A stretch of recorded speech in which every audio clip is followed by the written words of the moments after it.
Assalamualaikum warahmatullahi wabarakatuh.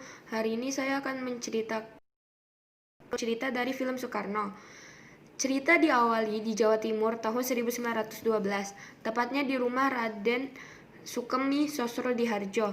Ketika malam hari dengan suasana hujan disertai petir, ayah dan ibu Kusno merawat Kusno yang sedang sakit-sakitan.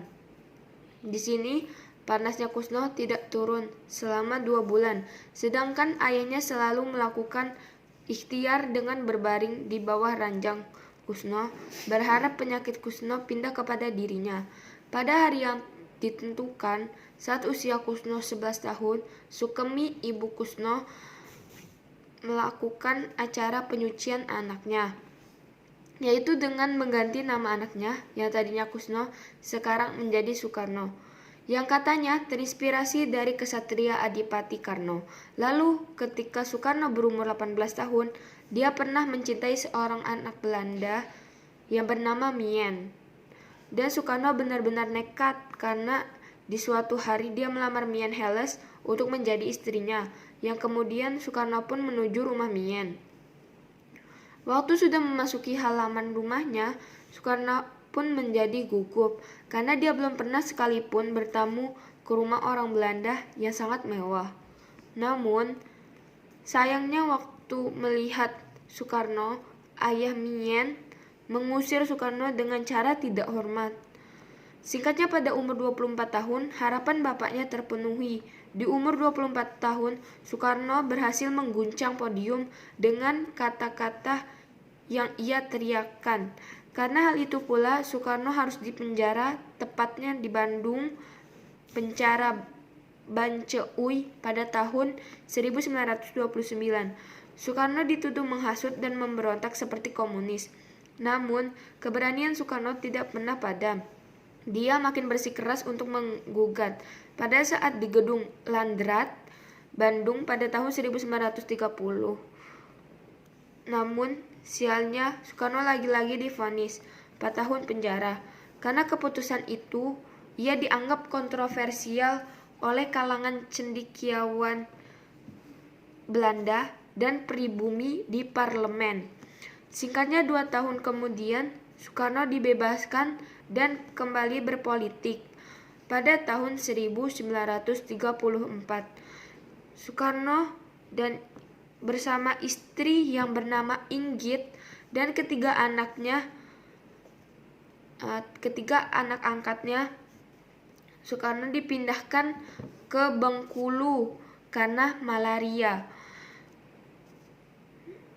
Di kota itu, Soekarno istirahat sejenak dari politik karena ia menyukai seorang gadis muda bernama Fatmawati. Padahal saat itu Soekarno masih menjadi suami Inggit Garnasih, yaitu perempuan lebih tua dari Soekarno dan selalu menjadi perisai baginya terkala ia dipenjara atau bahkan dibuang. Inggit sendiri, ia harus rela melihat sang suami jatuh cinta dengan gadis selain ia. Di tengah ambang keluarganya yang hancur, Jepang datang untuk memulai peperangan di Asia Timur pada tahun 1940. Jepang menandatangani kesepakatan 3 negara poros bersama Jerman dan Italia. Secara resmi, Jepang masuk ke kubu fasis, berseberangan dengan Amerika, Inggris, Australia, dan Belanda. Jepang sendiri masuk ke Indonesia dengan membawa kekacauan. Sedangkan Soekarno pergi ke rumah Fatmawati. Namun bukannya Fatmawati yang ia temukan, melainkan ia dikejutkan dengan kehadiran ayah dari Fatmawati. Ia berkata bahwa Soekarno harus pergi dari Bengkulu karena Jepang sudah masuk ke Balikpapan dan Sumatera bagian barat. Lalu datanglah seorang dari salah satu anak angkat Soekarno. Ia menyampaikan bahwa Inggit, istrinya, dan ketiga anak angkatnya dibawa oleh Belanda. Lalu salah satu orang Belanda yang menyampaikan ingin membawa Soekarno dan keluarganya ke Australia karena Jepang membutuhkan orang seperti Soekarno. Namun, sebelum keberangkatannya Soekarno, orang suruhan Jepang, bagian dari divisi propaganda Nippon, dia mendatangi Soekarno dan meminta kerjasama untuk mendukung Dai Nippon karena mereka ingin menghadapi perang di Asia Timur. Pada awalnya Soekarno tidak menyetujui, yang pada akhirnya Soekarno menyetujui kerjasama tersebut karena beberapa alasan. Di suatu malam hari, tentara Nippon membuat kekacauan dengan menculik para gadis pribumi dan salah satu dari orang tua sempat mengadu kepada Soekarno. Lalu, keesokan harinya Soekarno bermusyawarah dengan membuat kebijakan di hadapan kelompok Muhammadiyah untuk mendatangkan pelacur kepada tentara Nippon. Namun di sini kelompok Muhammadiyah menolaknya karena beranggapan bahwa itu haram.